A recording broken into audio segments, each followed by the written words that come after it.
रुके न तू, थके न तू, झुके न तू, थमे न तू, कर सिंह सी दहाड़, साथ तेरे वो कालों का काल। शिव लेकर आया एक ज्योतिर्मय क्रांति की मशाल। शिव लेकर आया एक ज्योतिर्मय क्रांति की मशाल।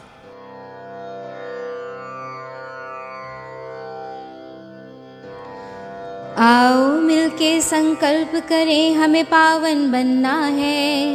वातावरण में फैली गंदगी को मिटाना है। इस धरती को स्वर्ग बनाना है। इस धरती को स्वर्ग बनाना है।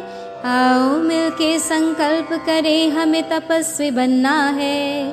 पर्यावरण में फैले विकारों को मिटाना है। वीरान हो रही धरती, विलुप्त हो रही पवित्रता, पाकीज़गी बिना जीवन मुमकिन नहीं रे। वीरान हो रही धरती, विलुप्त हो रही पवित्रता, पाकीज़गी बिना जीवन मुमकिन नहीं रे। हमें पावन बनना है, दुनिया को बचाना है। हमें पावन बनना है, दुनिया को बचाना है।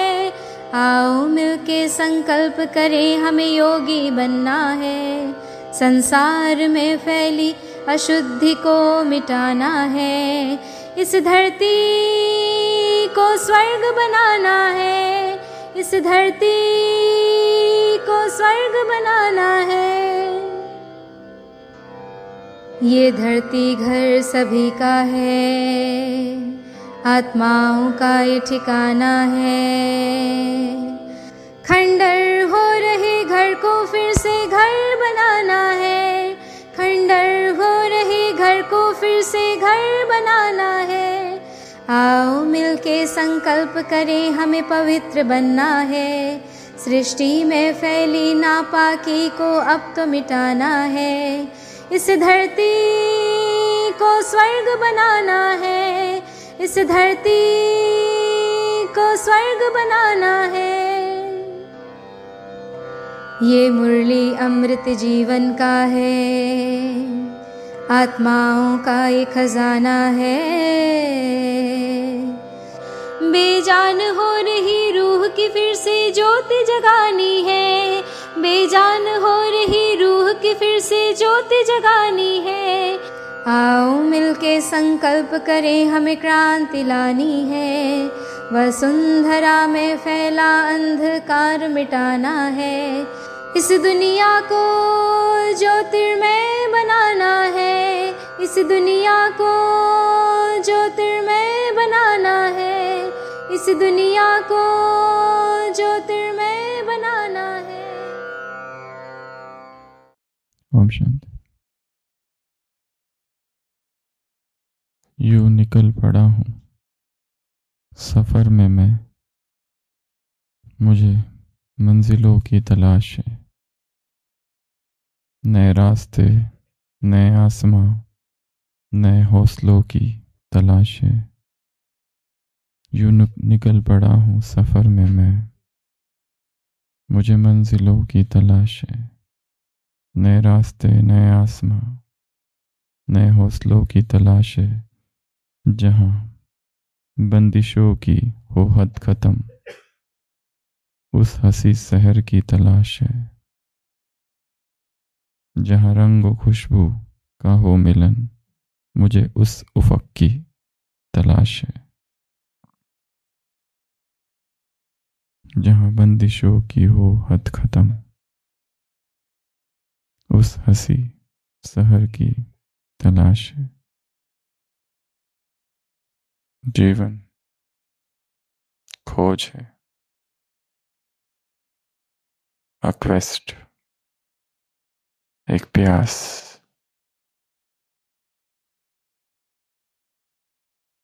नए रास्तों की, नए आसमां की, नए हौसलों की। जहाँ बंदिशों की हो हद ख़त्म, उस हंसी शहर की तलाश है। उस हंसी सुबह की तलाश है। जहाँ रंग और खुशबू का हो मिलन, रंग और खुशबू दोनों मिल रहे उस उफक की, उस क्षितिज की तलाश है। The search of that horizon.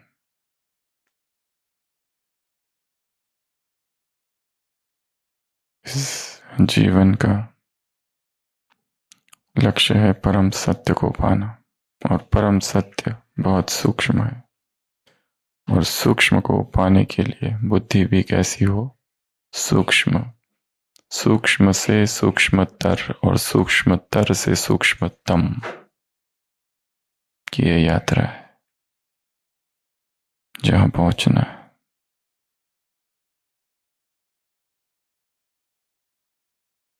गहराई में जाना, ऊंचाई में जाना, सूक्ष्मता में जाना, और ये सारे ही अज्ञात क्षेत्र है, अनचार्टेड।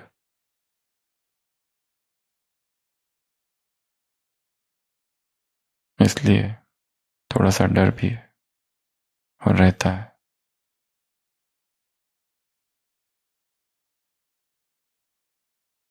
गहराई, ऊंचाई और सूक्ष्मता।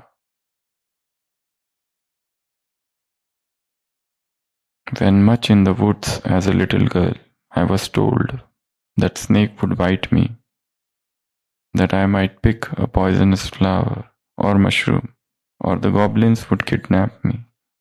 But I went along and met none but angels. मैं छोटी बच्ची थी और किसी ने कहा कि वहां नहीं जाना, वहां जाओगे तो भूत मिलेंगे, वहां जाओगे तो सांप तुमको काटेगा, वहां न जाना, वहां जाओगे तो पॉइजनस मशरूम मिलेंगे, वहां न जाना, वहां पर बहुत खतरा है। पर मैंने किसी की नहीं सुनी और मैं जाती गई, जाती गई, जाती गई, and met none but angels, but फरिश्तों के अतिरिक्त मुझे कुछ भी नहीं, कोई नहीं मिला। छोटी सी कविता है।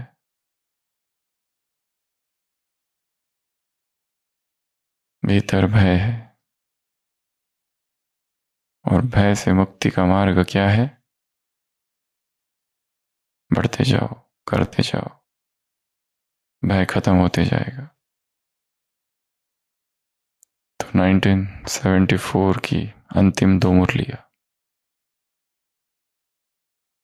भाग 1 और भाग 2, यहां पर 74 की 31 मुरलियां पूरी हो रही है, जिसमें 7 मुरलियों पर सबने टेस्ट दी, और बची हुई ये मुरलियां आज पूरी हुई। कल से 75 की मुरलियां, 76 की। तो ये मुरली बहुत रहस्यों से भरी हुई है। इसमें सारा सूक्ष्म वतन का वर्णन है। पर जो दूसरा भाग है उसमें बस एक ही प्रश्न है कि मुख्य लॉ कौन सा है रूहानी सेना का।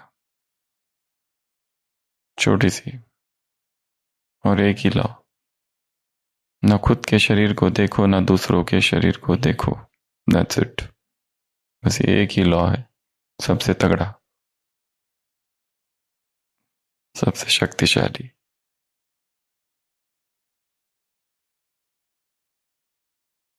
पांच तत्वों का आकर्षण, 5 तत्व, इस आकर्षण से मुक्त होना, यह सबसे महीन पुरुषार्थ है महारथियों का।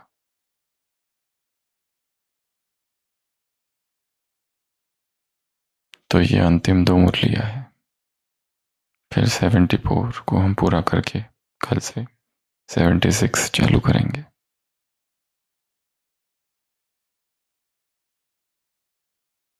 तो इस मुरली में बहुत सारे रहस्य हैं। कौन से रहस्य? सूक्ष्म वतन के रहस्य। सूक्ष्म वतन क्या है? सूक्ष्म वतन है या नहीं है? सूक्ष्म वतन कहाँ है? सूक्ष्म वतन हमेशा है, स्थायी है जैसे परम धाम है, या अस्थायी है? ब्रह्मा का क्या पार्ट है? अव्यक्त वतन, अव्यक्त ब्रह्मा का पार्ट क्या है? अव्यक्त वतन का जो ब्रह्मा है वो अव्यक्त क्यों हुआ? ब्रह्मा के कर्तव्य क्या है? बाप दादा अमृत वेला क्या क्या करते हैं? इन सब प्रश्नों का उत्तर इस मुरली में।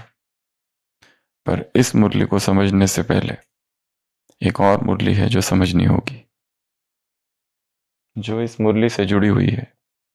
सेकंड 69, 2 फरवरी 69।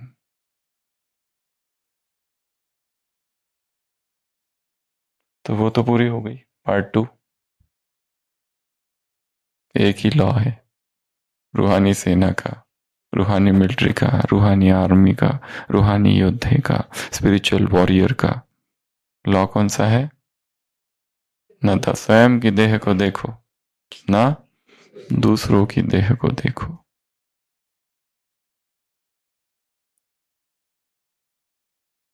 देह में सूक्ष्म तत्व है और ये सूक्ष्म तत्व आत्मा को आकर्षित करते हैं। माइंड और मैटर, सारा खेल इन दोनों का है और ये दो किस तरह इंटरैक्ट करते हैं ये समझना है। और इन दो के बीच की सबसे सूक्ष्म कड़ी जो है वो है सेंसेशंस, संवेदना। सारा एडिक्शन, आत्मा को शरीर से जो प्यार है, स्वयं के या किसी और के, वो किस आधार पर है? संवेदना के आधार पर, सूक्ष्म सेंसेशंस के आधार पर। सारा खेल संवेदना का है। संवेदना क्यों प्रकट होती है उसके भी कई कारण हैं। एक कारण है मौसम। संवेदना अर्थात क्या? ठंडी, गर्मी, पसीना, दुख, दर्द, पीड़ा, खुजली, सुन्न हो जाना। तो कुछ सूक्ष्म संवेदनाएं, कुछ स्थूल संवेदनाएं हैं।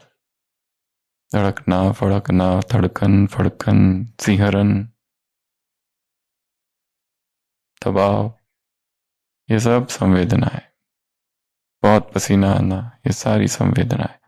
अपने शरीर पर हो रही संवेदनाओं को जानना, पहचानना, उसके अनित्य स्वभाव पर चिंतन करना, ये ज्ञान और योग आत्मा और शरीर, माइंड और मैटर को समझने की एक मिसिंग कड़ी है।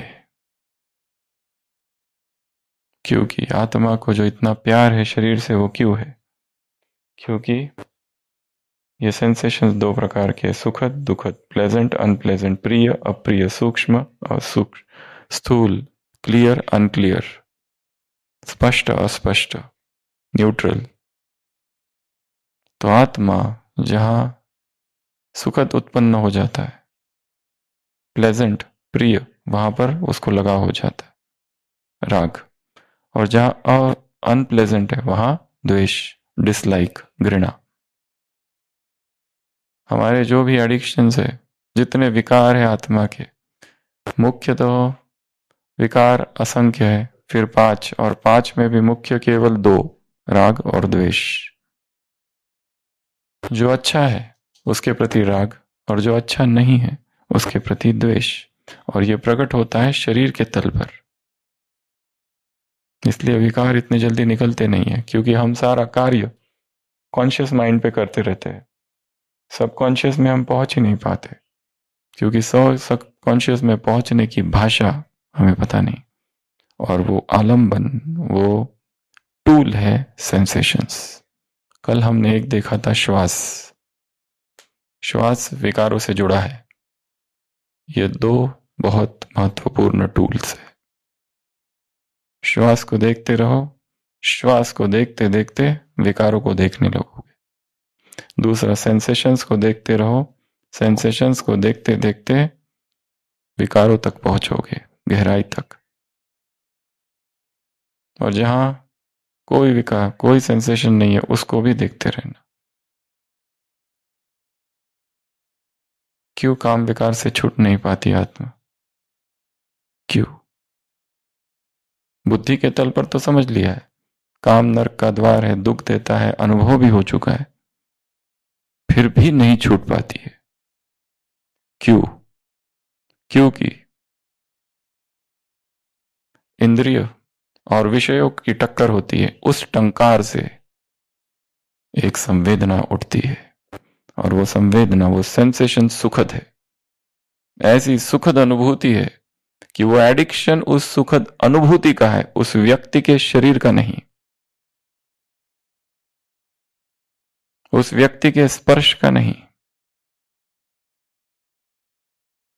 स्पर्श तो डॉक्टर और पेशेंट का भी होता है, मां और बच्चे का भी होता है, वहां विकार नहीं उठता। ये सुखद अनुभूति सबकॉन्शियस में, मन की गहराइयों में स्टोर हो जाती है।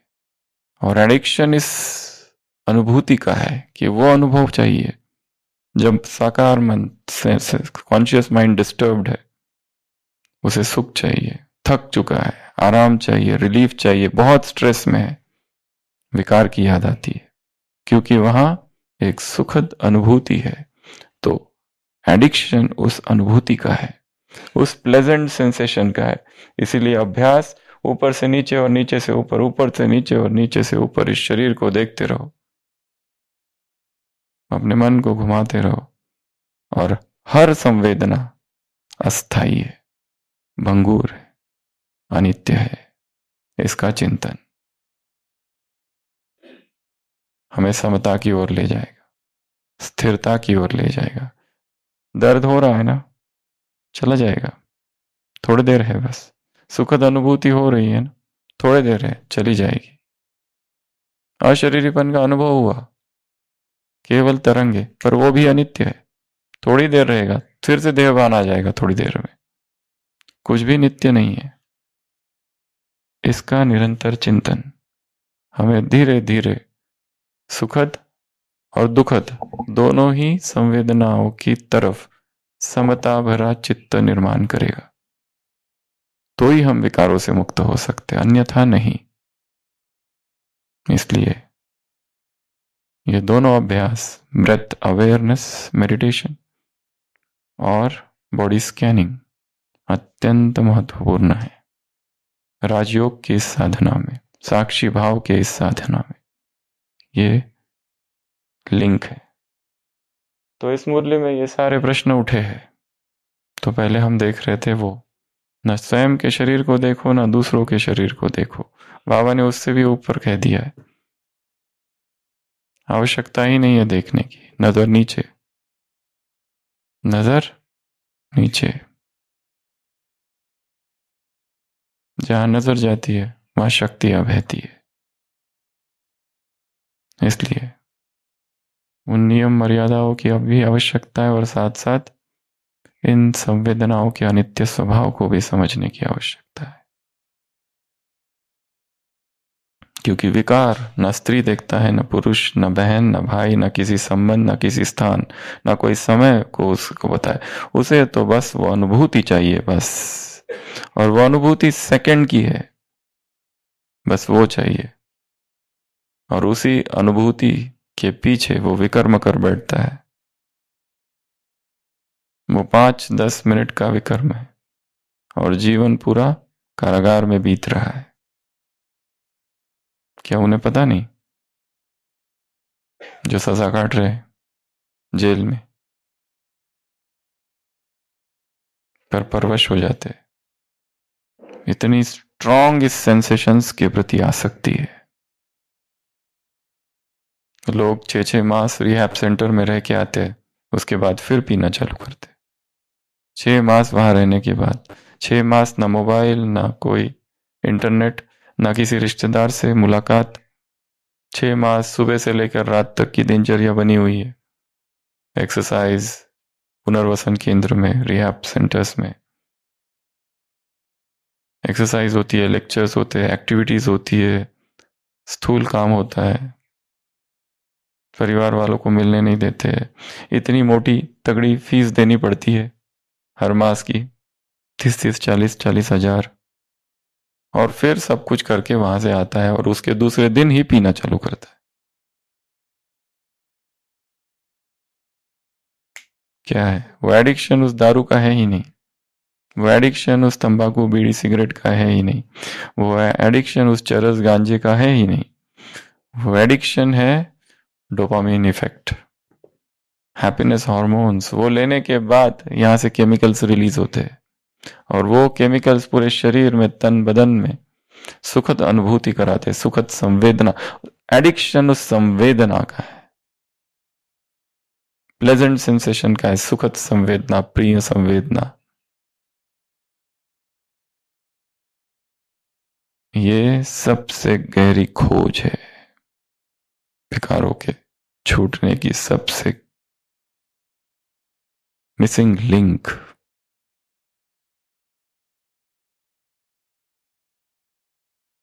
मन का सूक्ष्म ऑपरेशन करना है, डीप ऑपरेशन। हम जो भी कुछ कर रहे हैं सब कॉन्शियस माइंड पर कर रहे हैं, सारे समान, सारा अमृत वेला, सारी मुरली, सारा चिंतन, सब बुद्धि विलास, ऊपर ऊपर ऊपर ऊपर ऊपर ऊपर। सूक्ष्म अवचेतन तक पहुंचना है तो और गहरा जाना होगा। श्वास का आधार लेना पड़ेगा, संवेदना का आधार लेना पड़ेगा, उसके बाद फिर से आत्मिक स्थिति में आओ। तो इस मुरली में ढेर सारे प्रश्न हैं। अमृत वेला बाप दादा के कौन से कर्तव्य है? 1 2 3 4 5। अव्यक्त रूप में ब्रह्मा का पाठ क्या है? 1 2 3। स्थापना के कार्य में ब्रह्मा का पाठ क्या है? 1 2 3 4 5 6। ब्रह्मा बाबा की संपूर्ण अवस्था के 6 पॉइंट्स 1 2 3 4 5 6 पर जो कहा, इस मुरली को समझने पहले एक और मुरली समझनी होगी और वो है 2 फरवरी 1969 की, सूक्ष्म वतन को समझने की सबसे पावरफुल मुरली। पहला प्रश्न, सूक्ष्म वतन है या नहीं है? ब्रह्मा बाबा ने भाई कई बार कहा है सूक्ष्म वतन है ही नहीं। साकार महावाक्य है बाबा के कि सूक्ष्म वतन है ही नहीं। क्यों ऐसा कहा? अच्छा, फिर बाबा जब चले गए 69 18 जनवरी, तो कहाँ चले गए? सूक्ष्म वतन में चले गए। तो गए कहाँ? तो अब सूक्ष्म वतन कहाँ से आया? तीसरा, सूक्ष्म वतन कहाँ है? किन तत्वों से बना हुआ है? सूक्ष्म वतन में क्या होता है? क्या सूक्ष्म वतन स्थायी है या अस्थायी है? परमधाम जैसा स्थायी है? सूक्ष्म वतन कब बनता है? क्या सभी आत्माएं सूक्ष्म वतन के द्वारा जाएगी वाया, या डायरेक्ट परमधाम जाएगी? क्योंकि आते समय तो डायरेक्ट आई, क्या जाते समय भी डायरेक्ट जाएगी या वाया जाएगी? और वाया जाएगी तो सूक्ष्म वतन में क्या कर कर जाएगी? ये सारे प्रश्न हैं।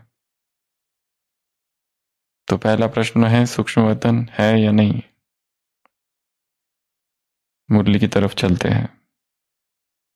2 फरवरी 1969। कई बच्चों के कुछ लोक संग्रह प्रति प्रश्न भी है और वह पहुंचते हैं। कई बच्चे मूंझते हैं कि साकार द्वारा तो यह कहा कि सूक्ष्म वतन है ही नहीं, तो बाबा कहाँ गए? कहाँ से मिलने आते हैं? कहाँ यह संदेश भेजते हैं? क्यों भोग लगाते हो? इसका भी राज है। क्यों कहा गया था? इसका मूल कारण यही है कि जैसे आप लोगों ने देखा होगा कि कभी कभी छोटे बच्चे जब कोई चीज के पीछे लग जाते हैं तो वह चीज भल अच्छी भी होती है, लेकिन हद से ज्यादा उस अच्छी चीज के पीछे पड़ जाते हैं, तो बच्चों से क्या कहा जाता है? वह चीज उसकी आंखों से छिपाकर यह कह दिया जाता है कि है ही नहीं। इसलिए ही कहा जाता है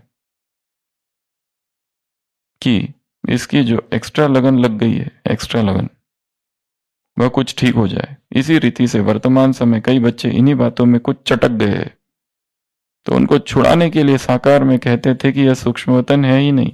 तो यह भी बच्चों की इस बात से बुद्धि हटाने के लिए कहा गया था। लेकिन इसका भाव यह नहीं है कि अगर बच्चों से चीज छिपाई जाए तो वह चीज खत्म हो जाती है। नहीं, यह भी एक युक्ति है चटकी हुई चीज से छुड़ाने की। तो यह भी युक्ति है, अगर सूक्ष्म वतन नहीं तो भोग कहाँ लगाते हो?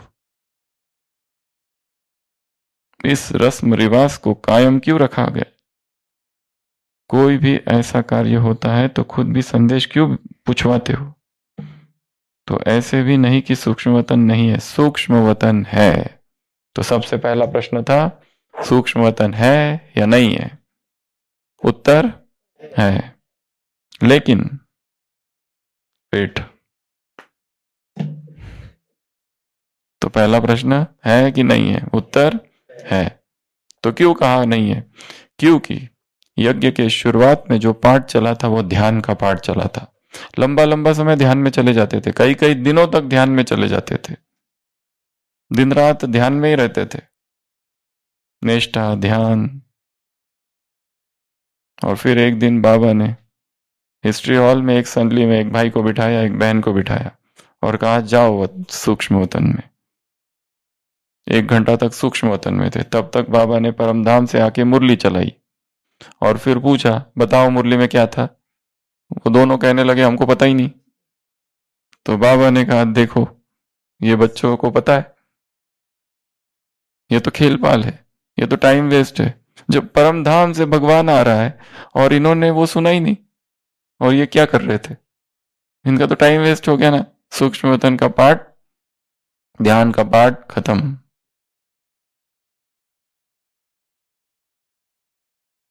क्योंकि चटक गए थे, एक्स्ट्रा लगन लग गई थी कि हमें भी भेजो, हमारी भी रस्सी खींचो, हमको भी देखना है क्या होता है। ये संदेशिया जाती है, ये भोग लगवाते हैं, ये वहां से संदेश लेकर आती है, हमको भी लेके आना है। तो ये क्या है? तो पहला प्रश्न सूक्ष्म वतन है, पर साकार ने कई बार कहा है कि है ही नहीं। तो क्यों कहा? क्योंकि ये इसकी वजह से। और जो ध्यान में जाते थे, पीयू का पाठ, वो भी कहाँ चले गए? उसमें भी माया आ गई। फिर हमें मम्मा आती है, हमें बाबा आते हैं, ये वो सारा। तो प्रश्न पहला, सूक्ष्म वतन है कि नहीं है? उत्तर है। आगे, हम कैसे जाए सूक्ष्म वतन? उत्तर, लेकिन अब सूक्ष्म वतन में आने जाने के बजाय स्वयं ही सूक्ष्म वतनवासी बनना है। यही बाप दादा की बच्चों से आश है। आना जाना ज्यादा नहीं होना चाहिए, यह यथार्थ है। कमाई किस में है? तो बाप बच्चों की कमाई को देखते और कमाई के लायक बनाते, इसलिए यह सभी रहस्य बोलते रहे। अब समझा कि क्यों कहा था और कब कहा था। सूक्ष्म वतन के अव्यक्त अनुभव के अनुभव करो, सूक्ष्म स्थिति को अनुभव करो। किसको अनुभव करो? सूक्ष्म स्थिति का अनुभव करो। ये आश नहीं रखो कि हम सूक्ष्म वतन जाए और देख के आए वहां है क्या। ये आश नहीं रखो कि आना कब जाए कैसे जाए। बाबा ने कहा यही सूक्ष्म स्थिति बनाओ। अगला, सूक्ष्म वतन में हम क्या दिखाते हैं? ब्रह्मा नीचे, ऊपर उसके ऊपर विष्णु और ऊपर शंकर। ये क्या है? ये 3 स्थितियों का नाम है। ब्रह्मा वह स्थिति का नाम है जो साकार में भी है और ऊपर परमधाम में भी है, दोनों। विष्णु उस स्थिति का नाम है जिसमें ऊपर की ओर लगाव ज्यादा है, परमधाम की ओर। शंकर वो स्थिति का नाम है जिसमें इस दुनिया से कोई लेना देना ही नहीं है, सर्वोच्च अवस्था। उसे पेट का भी ख्याल नहीं है। किसी मुरली में था,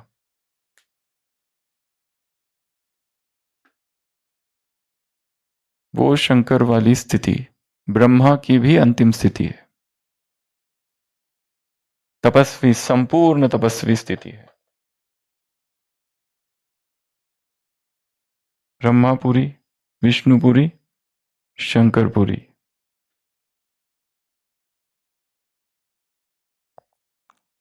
उस सूक्ष्म स्थिति को बनाना,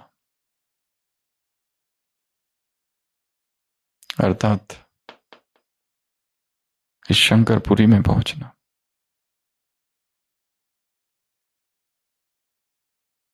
विष्णु वाली स्थिति बीच में दिखाई।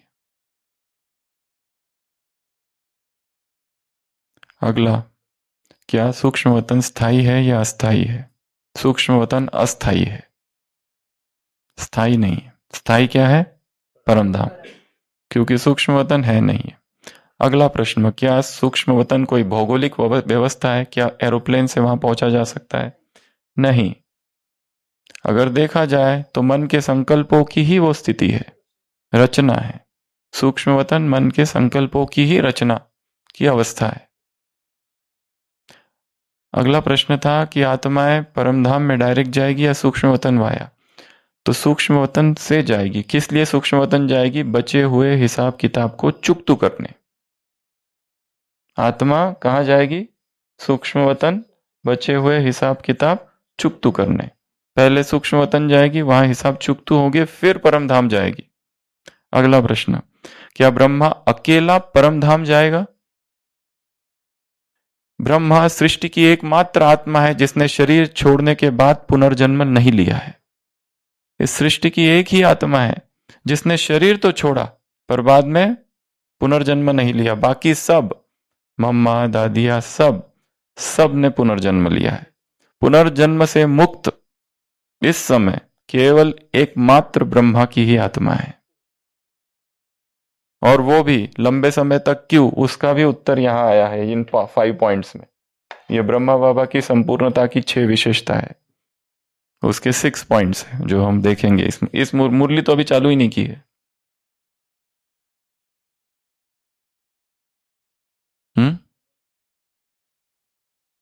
अगला प्रश्न जो अभी पूछा कि किसके साथ जाएंगे, कई बच्चों के मन में यह भी प्रश्न है। वही मुरली 6 फरवरी 1969। आज इस मुरली को गहराई से स्टडी करना। 2/2/69, 2 फरवरी 1969। प्रश्न, कई बच्चों के मन में प्रश्न, यह भी प्रश्न है, ना मालूम जो बाप दादा कहते हैं सभी को साथ ले जाएंगे। अब वह तो चले गए, लेकिन वह गए कहाँ? मुक्ति धाम में तो नहीं जा सकते न, सिवाय बारात व बच्चों के। बारात के बिकार अकेले जा सकते हैं? बारात तैयार है, यही सुना है। अब तक की बारात के साथ ही जाएंगे। जब बारात ही सज रही है तो अकेले कैसे जाएंगे? अभी तो सूक्ष्म वतन में ही अव्यक्त रूप से स्थापना का कार्य चलना है। स्ट्रॉन्ग स्टेटमेंट, पावरफुल स्टेटमेंट, महत्वपूर्ण रहस्य। अब तो स्थापना का कार्य कहाँ चलना है? अव्यक्त रूप से सूक्ष्म वतन में चलना है। जब तक स्थापना का कार्य समाप्त नहीं हुआ है तब तक बिना कार्य सफल किए हुए घर नहीं लौटेंगे। साथ ही चलेंगे, और फिर साथ चलने के बाद क्या करेंगे मालूम है ना? क्या करेंगे? साथ चलेंगे और साथ रहेंगे, और फिर साथ साथ ही सृष्टि पर आएंगे। श्री कृष्ण अकेला आएगा क्या?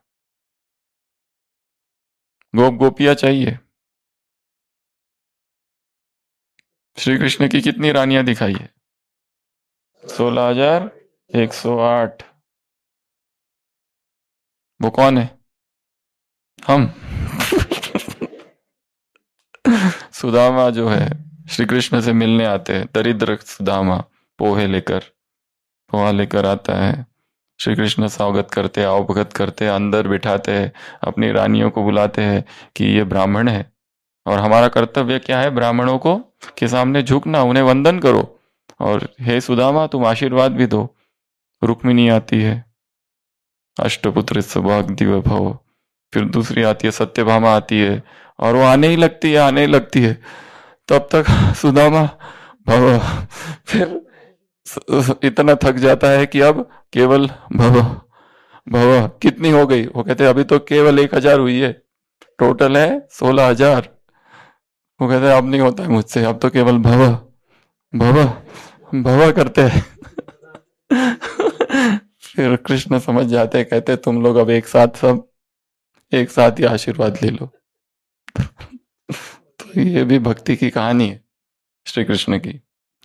तो एक है 8 आत्माएं, दूसरी है 108 आत्माएं और तीसरा है 16,108 आत्माएं। ये सारे कैलकुलेशंस सतयुग के। तो वो अकेला नहीं आएगा, उसके साथ ये आत्माएं भी आएगी। तो ब्रह्मा बाप क्या कर रहा है? वतन में ठहरा हुआ है। वो एक ही आत्मा है सृष्टि की जिसने पुनर्जन्म नहीं लिया है। 18 जनवरी को 69 में शरीर छोड़ा, आत्मा कहाँ गई? सूक्ष्म वतन में। सूक्ष्म वतन में आत्मा ठहरी हुई है। सूक्ष्म वतन अस्थाई है। सूक्ष्म वतन कहाँ है? परम धाम और 5 तत्वों के बीच में। तो परम धाम का रंग और 5 तत्वों के रंग, ये दोनों जहां मिक्स होते हैं एक नया रंग बनता है। यहाँ 2 रंग जहां मिक्स करो तो बीच में एक नया रंग बनता है ना। तो सूक्ष्म वतन लाल लाल नहीं है जैसे परम धाम है, और सूक्ष्म वतन में इन 5 तत्वों का ये भी रंग नहीं है। ये 2 रंग यहां मिल रहे हैं, इसलिए मिक्स्ड यहां है। सूक्ष्म वतन में शरीर कैसा है? शरीर भी सूक्ष्म। शरीर में सूक्ष्म वतन में खाना, भूख, प्यास, ये सब चीजों का कोई लेना देना नहीं है। लाइट का शरीर है वहां पर, ब्रेदारियन। ब्रेदारियन भी नहीं, ब्रेथ की भी आवश्यकता नहीं है वहां। प्राणा भी नहीं है। प्राणा कहाँ? हमने प्राणा का कहाँ बोला? प्राण कहाँ है? ये 5 तत्व, प्राणिक ऊर्जा यहां पर है। यहां तो वो भी नहीं है।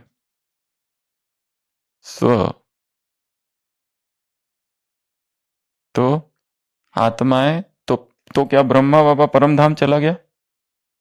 तो ये भी प्रश्न उठता है, कर्मातीत बन गया है? नहीं, क्योंकि कर्मातीत की जगदीश भाई जी ने 18 परिभाषाएं बताई है एक क्लास में। उसमें से एक परिभाषा है कि आत्मा शरीर को छोड़कर जब परम धाम जाएगी तो परम धाम की जो अवस्था है वो है कर्मातीत। ये भी उसकी एक परिभाषा है। अर्थात ब्रह्मा की आत्मा रुकी हुई है सूक्ष्म वतन में क्योंकि अभी पूरे काम हुआ नहीं है, पूरे कर्तव्य पूरे हुए नहीं है। वो भी हम इस पॉइंट में देखेंगे। पूरे कर्तव्य अभी हुए नहीं है, तो ब्रह्मा की आत्मा वही रुकी हुई। इसलिए मुरली में बार बार आता है, ब्रह्मा आह्वान कर रहा है। ब्रह्मा के पास बाप दादा भी नीचे आते हैं, फिर प्रकृति आती है, समय पूछता है, माया, ये सब आते रहता है। तो डेट फिक्स करो, ये सब आते रहता है ना। एडवांस पार्टी की भी आत्माएं आती है, बाप दादा से कहती है, वगैरह वगैरह। तो साथ ही जाएंगे, तो क्या कहा? साथ ही चलेंगे और फिर चलने के बाद क्या करेंगे मालूम है? साथ चलेंगे और साथ साथ रहेंगे और फिर साथ ही सृष्टि पर आएंगे। आप बच्चों का जो गीत है, कभी भी हाथ और साथ ना छूटे, तो बच्चों को भी वायदा है तो बाप का भी वायदा है। बाप अपने वायदे से बदल नहीं सकते।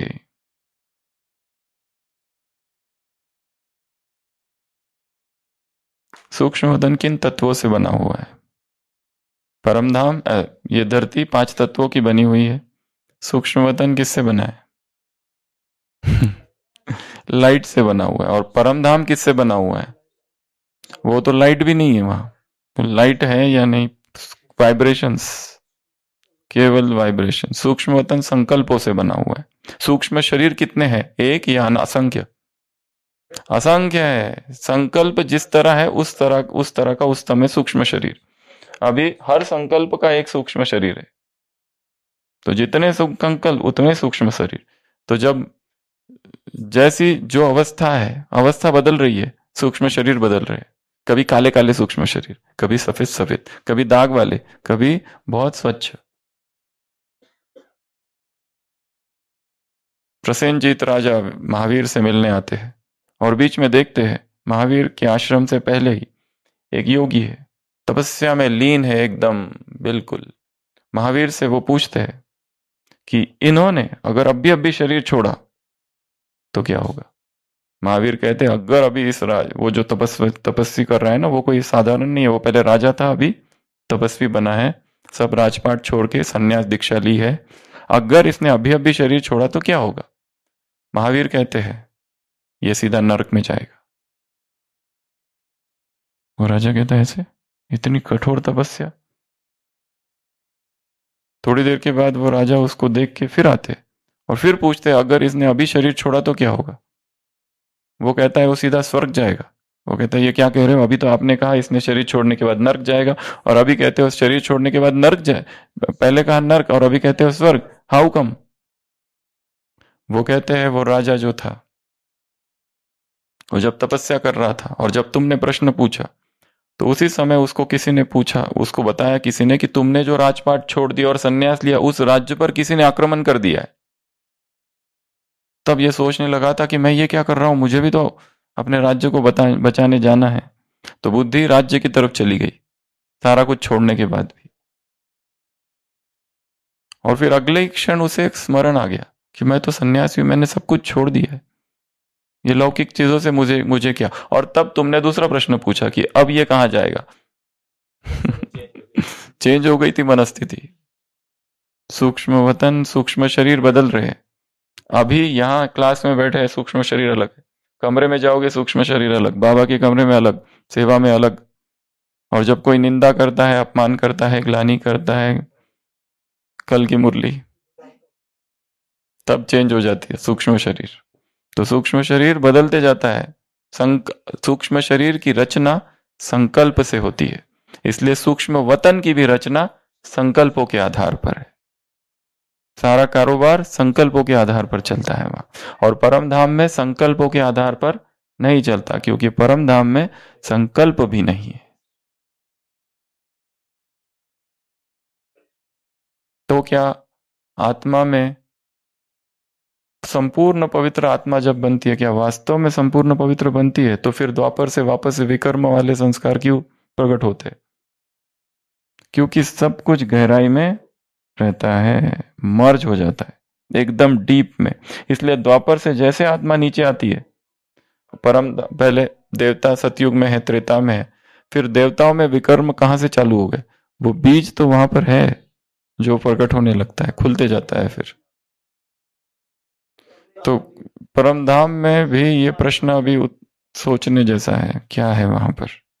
क्या वहां पर भी विकर्म या पाप मर्ज रूप में रहता है? बहुत सूक्ष्म में। क्योंकि अगर नहीं रहता तो ये सृष्टि का खेल कैसे चलेगा? फिर आत्मा संपूर्ण पवित्र ही है तो वो पूरा 5000 साल सतयुग ही रहना चाहिए। फिर संपूर्ण पवित्र है, फिर ये फिर इमर्ज कहां से होता है? क्योंकि जो चीज है वही निकलेगी, जब नहीं है तो कहां से निकलेगी? ये चिंतन का विषय है कि आत्मा संपूर्ण परम धाम में आत्मा की संपूर्ण पवित्र अवस्था है। ठीक है, सतयुग। या तो ये कह सकते हैं कि आत्मा की एनर्जी कम कम हुई और फिर द्वापर से कम कम होती गई, एनर्जी खर्च हुई ना। मोबाइल 100% है, अब यूज नहीं किया, 100% ही है, पर फिर भी 85% हो गया, कुछ भी नहीं किया तो भी। शरीर में प्रवेश करते ही आत्मा की एनर्जी कम होने लगती है, पुनर्जन्म कारण है।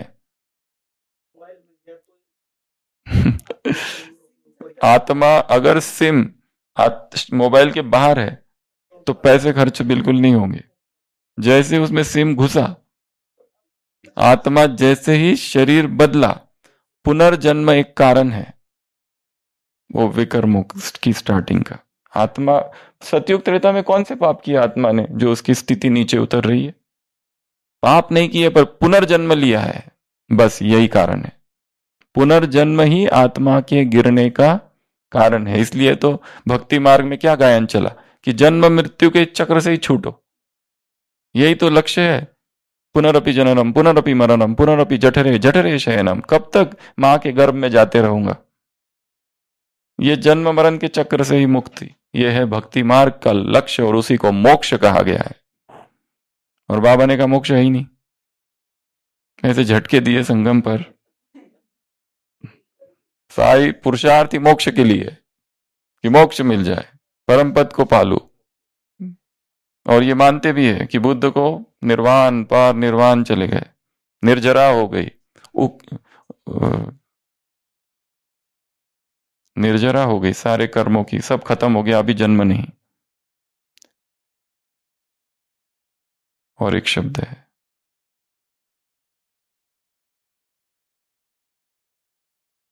उकीरना, निर्जरा उकीरना, अब पुनर्जन्म नहीं, ऐसी मान्यता है भक्ति मार्ग में। तो इस मुरली में आते हैं अव्यक्त वतन में कौन, शिव बाबा क्या करते हैं, बाप दादा क्या करते हैं। तो 5 कर्तव्य। पहला, जो विश्व की अन्य आत्माओं के प्रति यथाशक्ति भावना का फल या कोई भी रजो प्रदान कर्म अल्पकाल के लिए आत्माओं द्वारा होते रहते, उनका भी उनके कर्मों के अनुसार अल्पकाल के फल देना। वैसे बाबा देते नहीं है, अपने आप मिलता है। किसी ने बाप दादा से यह भी प्रश्न पूछा था, द्वापर से जो साक्षात्कार होते हैं वो आप कराते हो? बाबा कहते ना मैं बहुत बिजी रहता हूं, I am busy all the time. बाबा ने कहा नहीं, मैं साक्षात्कार नहीं कराता। आत्माओं को साक्षात्कार ऑटोमेटिक होते हैं, जाके रही भावना जैसी प्रभु मूर्तिया तीन देख ही तैसी।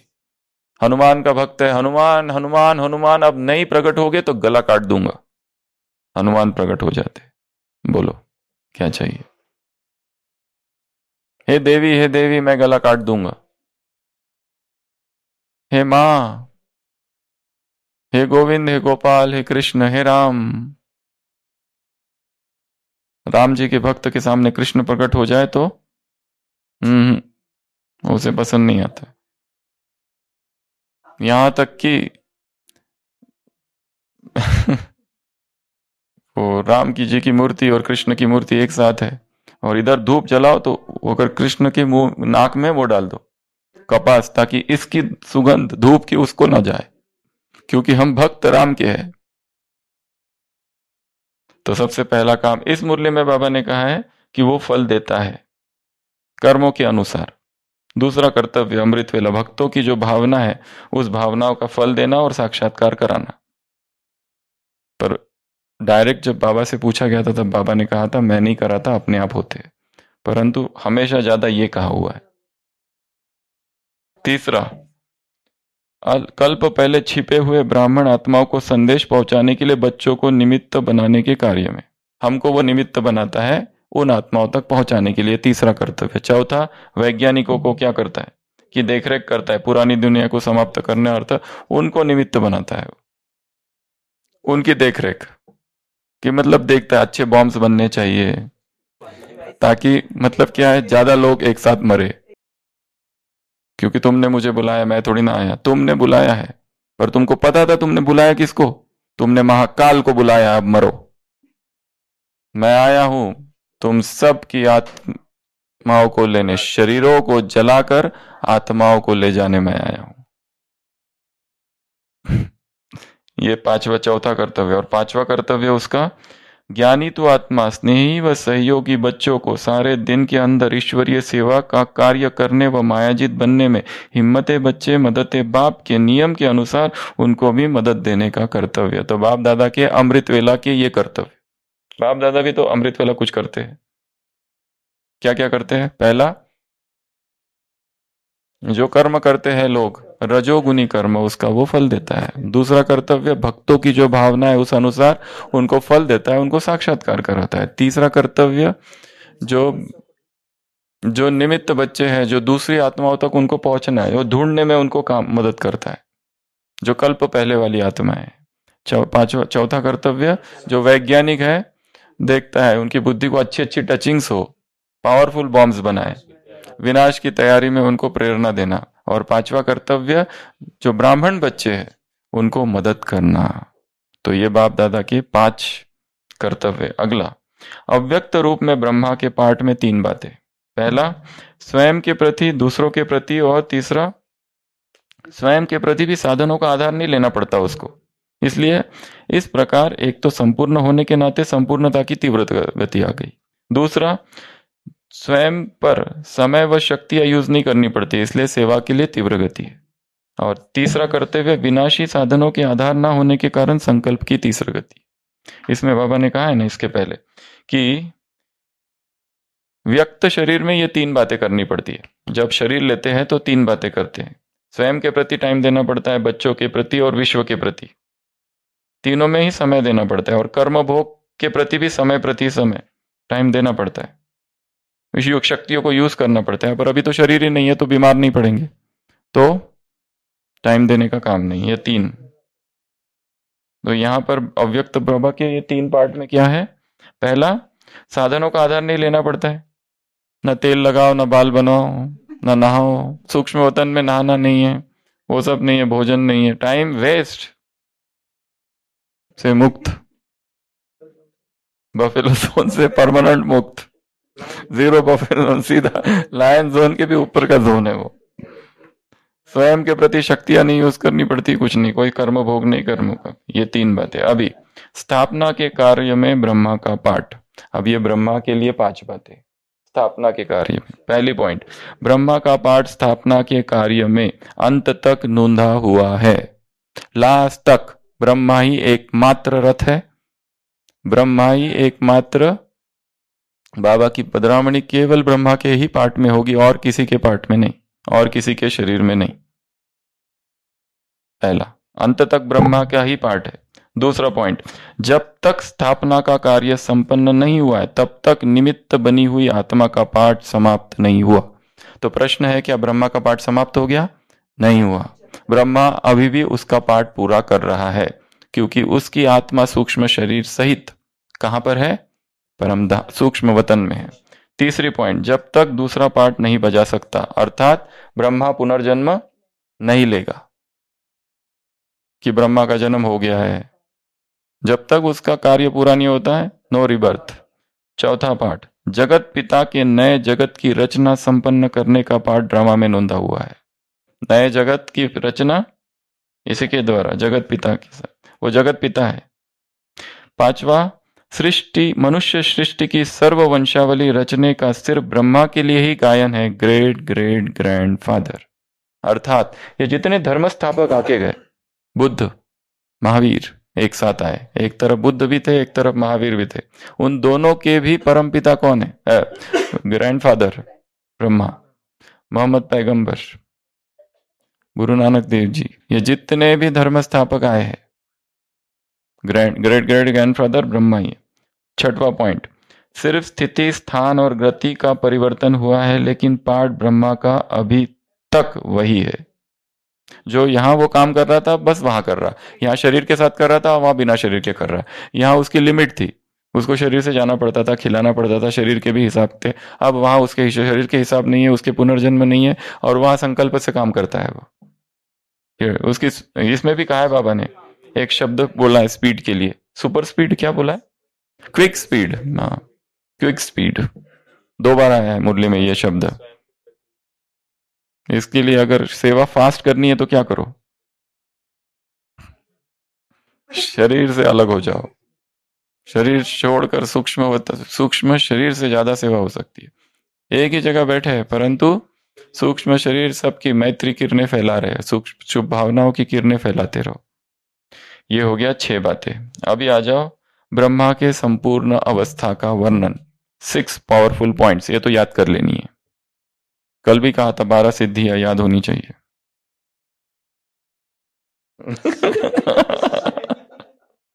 सबसे पहला, ब्रह्मा की वर्तमान स्थिति क्या है, इसको याद कर लेना है। कर्म बंधन से मुक्त संपन्न हुई आत्मा। तो ब्रह्मा क्या है? कर्म बंधन है ही नहीं अब उसको। हम सबके पास कर्म बंधन है, उसके पास कर्म बंधन नहीं है। यहां के कर्म बंधन तो उसके पूरे खत्म हो चुके। दूसरा, इस कल्प के जन्म मरण के चक्र से मुक्त, वो ये जन्म मरण के चक्र से मुक्त है। पहला तो कर्म बंधन से मुक्त, दूसरा जन्म मरण से मुक्त, तीसरा निराकार बाप की फर्स्ट नंबर साथी आत्मा। जो परमात्मा की फर्स्ट नंबर की साथी आत्मा कौन है? ब्रह्मा। पांचवा पॉइंट, चौथा विश्व कल्याण के प्रति निमित्त हुई फर्स्ट आत्मा। तो इस सृष्टि का सबसे पहला निमित्त कौन है? कल्याण का ब्रह्मा। बौद्ध धर्म है जो ना आत्मा को मानता है ना परमात्मा को, पर उसमें भी शब्द विहार है, शब्द है ब्रह्म विहार। और ब्रह्म विहार की अवस्था को कहा गया, उसमें वो 4 बातें हैं, उपेक्षा, मैत्री और 2 बातें, करुणा और उपेक्षा, मैत्री, करुणा और चौथी है भूल गए, हम बताया था एक बार, नहीं, उपेक्षा, मैत्री, करुणा और एक चौथी एक बात, नहीं एक बात और है, उसमें ढूंढ लो, ब्रह्म विहार। अब उस धर्म में भी ब्रह्मा का वर्णन है, नहीं तो ब्रह्मा का तो काम ही नहीं है, वो तो ना आत्मा के प्रति और परमात्मा के प्रति साइलेंट है पूरा। इसलिए ब्रह्मा कौन है? इस सृष्टि की पहली आत्मा, जिसने भी मुदिता, प्रसन्नता, मुदिता, तो अनंत मुदिता, अनंत करुणा, अनंत उपेक्षा और अनंत मैत्री, ये 4 जब चीजें एक साथ हो जाती है तब उसे ब्रह्म विहार की अवस्था कहा गया है। उपेक्षा अर्थात वो हम जिस उपेक्षा शब्द का भी हिंदी भाषा में प्रयोग है वो नहीं, उपेक्षा अर्थात अनासक्त, निरासक्त, समानता की अवस्था को उपेक्षा कहा जाता। फिर अनंत करुणा से जो भरा हुआ है, अनंत मैत्री भाव से भरा हुआ है, सर्व आत्माओं का कल्याण हो, मैत्री की तरंगे, और अनंत मुदिता अर्थात प्रसन्नता। तो ये एक।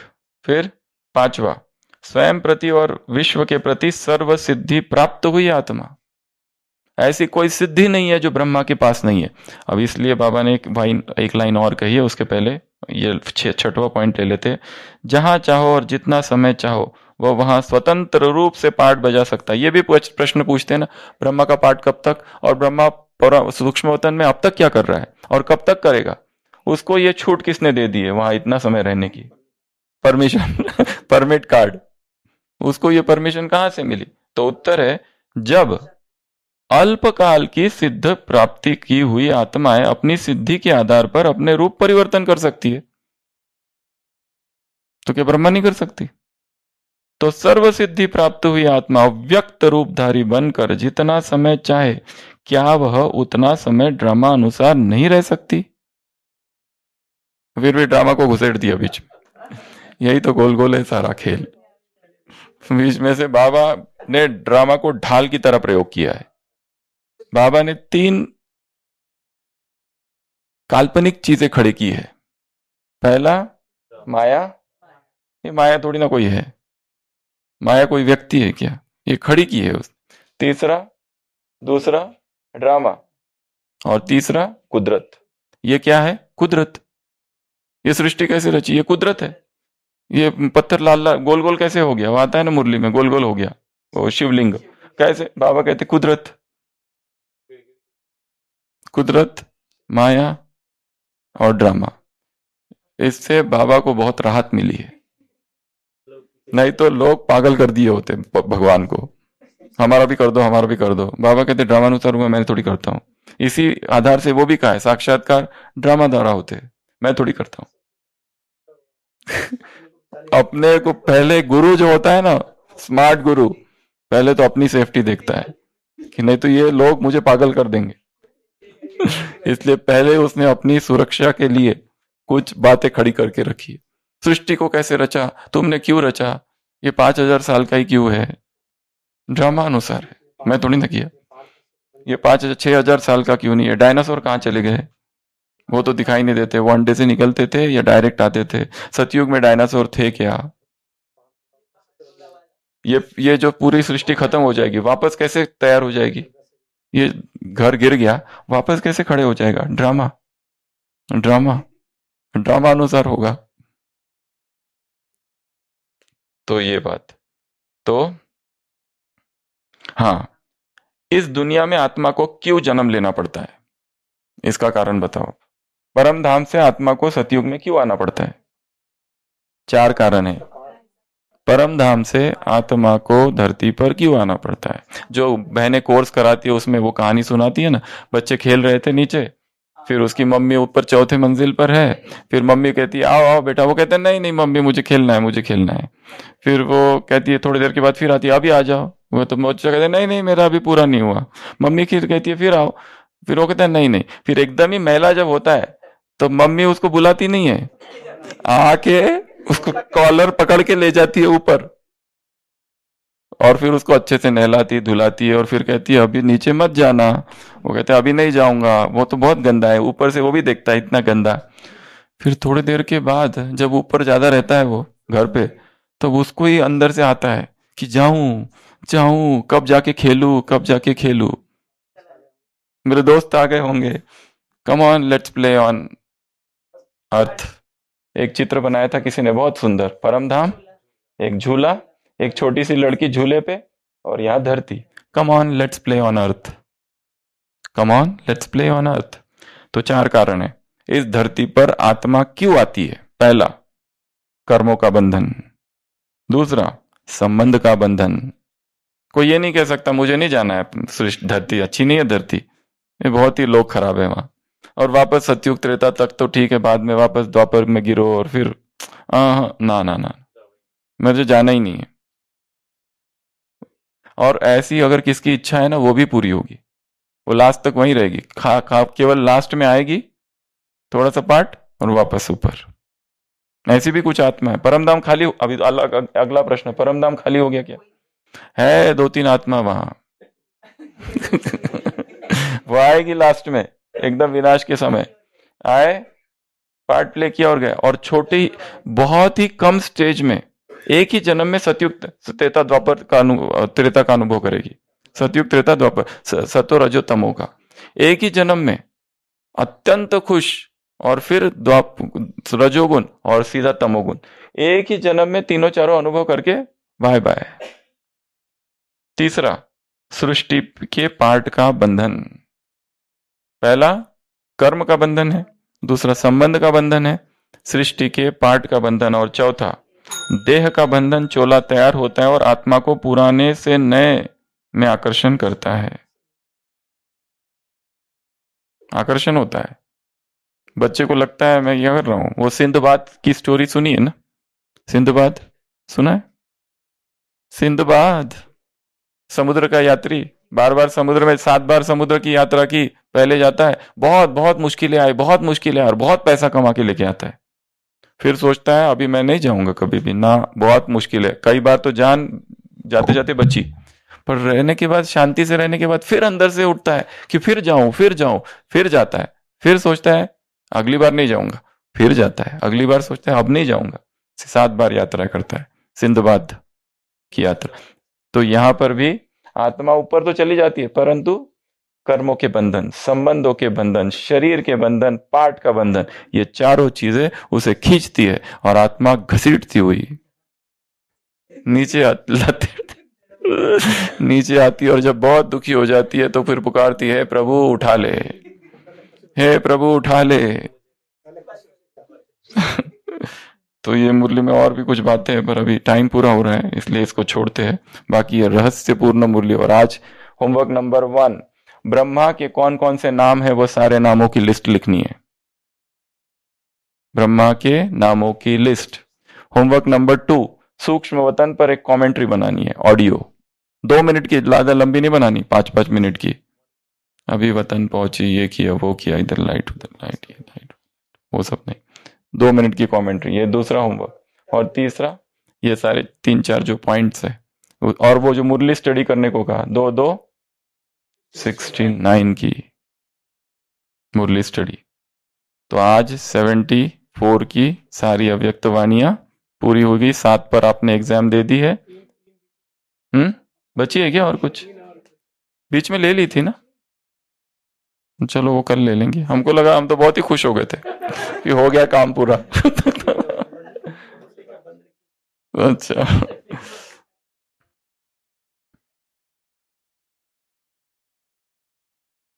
यूं निकल पड़ा हूं सफर पे मैं, मुझे मंजिलों की तलाश है, नए रास्ते नए आसमान नए हौसलों की तलाश है, जहां बंदिशों की वो हद खत्म, उस हंसी शहर की तलाश है। सूक्ष्म वतन वो एक समानांतर दुनिया है, ये जैसी दुनिया है वैसी वो एक दुनिया है, इसलिए उसका भी अनुभव यहां करना है। जहां रंग और खुशबू का हो मिलन, मुझे उस उफक की तलाश है, उस होराइजन की, उस क्षितिज की। ओम शांति।